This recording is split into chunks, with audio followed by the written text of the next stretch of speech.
This book is called The Berenstain Bears and the Prize Pumpkin by Stan and Jan Berenstain.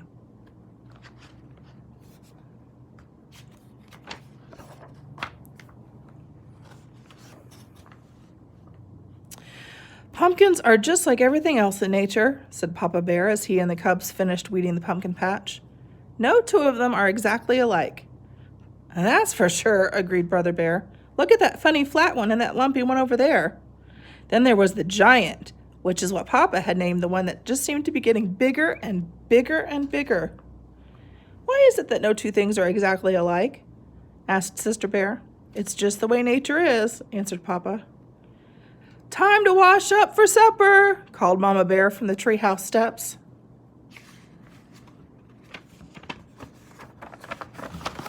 Oops.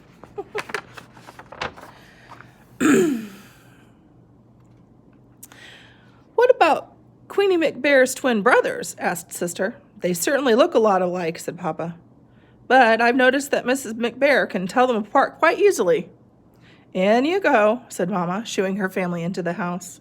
But Sister didn't go right in. She stood out on the stoop for a moment and looked out over bear country.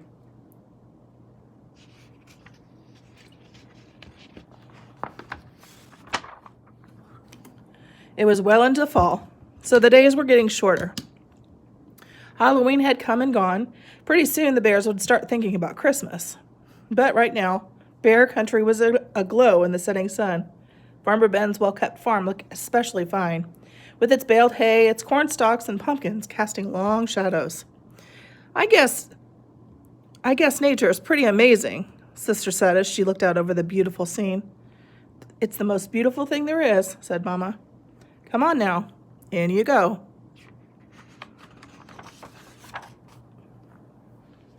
Farmer Ben's farm sure looks beautiful in the setting sun, said Sister as the family sat down to supper. Said Papa grumpily. Farmer Ben's not such much.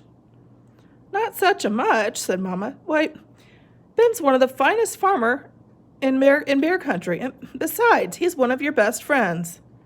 That may be so, said Papa, but earlier today he came by and he said, Nice little pumpkin patch you've got there, Papa.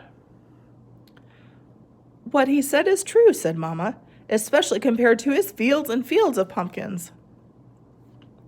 That may be so too, grumped Papa, but I didn't like the way he said it. He sort of chuckled. My patch may be small, but the giant is big.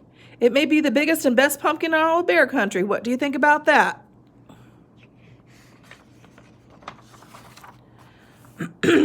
I think you're being overly sensitive, said Mama. Come on, let's clear the table so that the cubs can do their homework. Brother and Sister sighed as they spread their books out on the table. What's that all about? Asked Papa. Oh, I was just thinking, said Brother. With Halloween over and Christmas almost 2 months away, there's nothing to look forward to. That's right, added Sister. Nothing except lots of homework. Oh, is that so? Protested Mama Bear.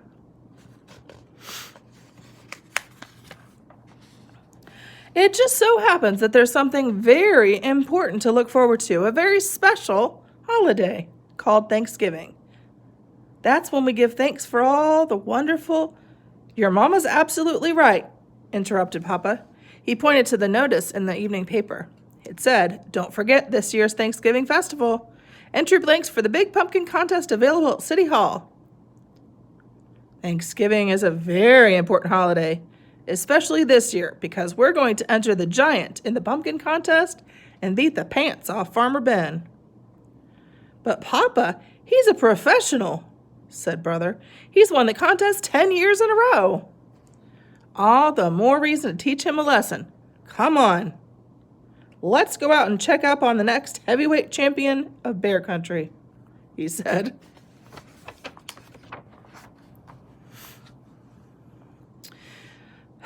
Now it was Mama's turn to sigh. Thanksgiving was about giving thanks, not beating the pants off Farmer Ben.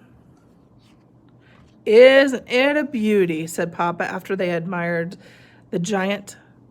Across the road they could see fields and fields of pumpkins. There were lots of fine ones, but none that measured up to the giant. There's homework to be done, called Mama Bear from the house. As they left, the cubs asked Papa, Aren't you coming in? No, he said, I'm going to stay out here a little while and watch the giant grow. And it did grow. It grew bigger and rounder and oranger every day. When Papa and the cubs went to City Hall to get an entry blank for the contest, they saw the place where the winning pumpkin would go on display. We can't lose, said Papa. In their mind's eye, they could see their pumpkin in a place of honor. Mama tried to remind them what Thanksgiving was really about, but every time she did, Papa would interrupt. You'll have to excuse me, my dear, he'd say. I have to go water the giant. Not only did he water it on a regular schedule, but he gave it special plant food, and he also covered it with a blanket at night and tucked it in against the cold. One afternoon, the cubs got off the school bus with something important to tell Papa, but they were stopped in their tracks by what they saw. He was talking to the giant. Mama explained that Papa bought a book from the swindler Rayfish Ralph about how to encourage your plants to grow by talking to them.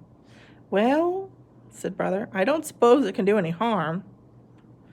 It sure could harm his reputation, said Sister, if anybody saw him talking to a pumpkin. Papa, Brother said, a cub at school told me he went on a class trip to Ben's farm and he saw some pretty big pumpkins, especially one big one that Ben calls the monster. We've got to get a look at it, said Papa. That evening, Papa and the cubs climbed through the fence into Papa Ben's field. They saw some good-sized pumpkins, but none to match the giant. Maybe it's behind the barn, whispered Papa. Suddenly a light shone on them, and they heard Ben shout, Prowlers in the pumpkin field! Get me my pitchfork! They got out of there so fast that Papa tore his overalls climbing through the fence. What have you been up to? Asked Mama Bear when they got home. Oh, nothing much, said Papa. Just strolling in the moonlight.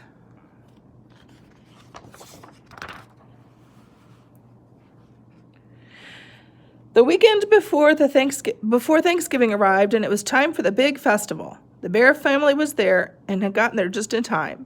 The pumpkin judging was about to begin. There were many fine pumpkins in the contest. Papa was sure that none could measure up to the giant, until he saw the monster. It was at least as big and round and orange as his pumpkin, and maybe, just maybe, a little bigger, rounder, and oranger.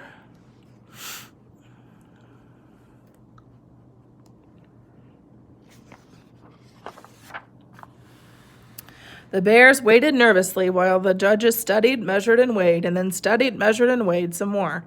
Finally, they made their announcement. The first prize winner, and still champion, and of course, that meant Farmer Ben had won. It was close.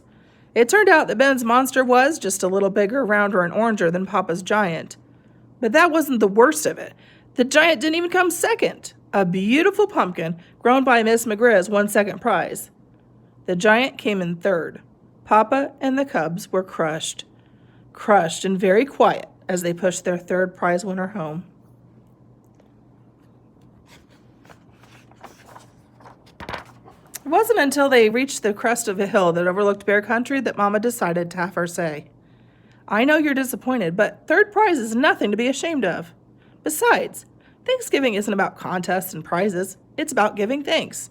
And it seems to me that we have a lot to be thankful for. Perhaps it was Mama's lecture, or maybe that was just how beautiful Bear Country looked in the setting sunset's rosy glow. But whatever the reason, Papa and the cubs began to understand what Mama was talking about. And even more so on Thanksgiving Day. After the bears gave thanks for the wonderful meal they were about to so enjoy, Sister gave her own thanks. I'm thankful, she said, that we didn't win first prize. If we had, the giant would be on display in front of City Hall instead of being part of these yummy pies that we're going to have for dessert.